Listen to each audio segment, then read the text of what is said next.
Hani benim sevincim nerede? Bilyelerim topacı.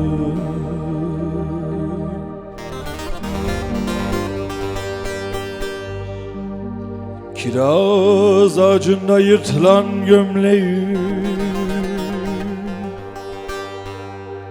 çaldılar çocukluğumu habersiz. Penceresiz kaldım annem, penceresiz kaldım annem. Uçurtmam tel örgüye takıldı. Hani benim gençliğim. Penceresiz kaldım annem, penceresiz kaldım annem. Uçurtmam tel örgüye takıldı. Hani benim gençliğim nerede?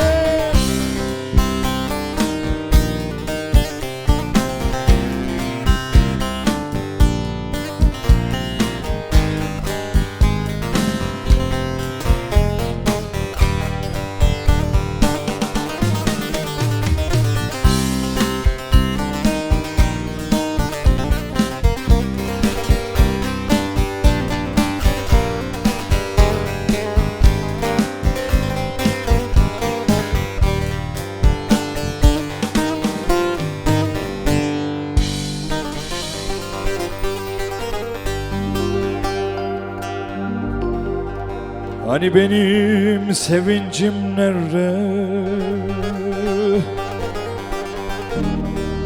Akvaryumum kanarya.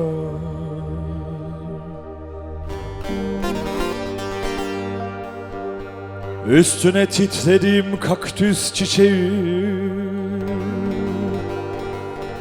aldılar kitaplarımı sorgusu.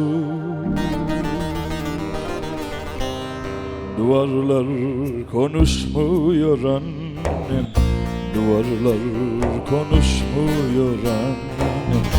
Açık kalmıyor hiçbir kapı. Hani benim gençliğim.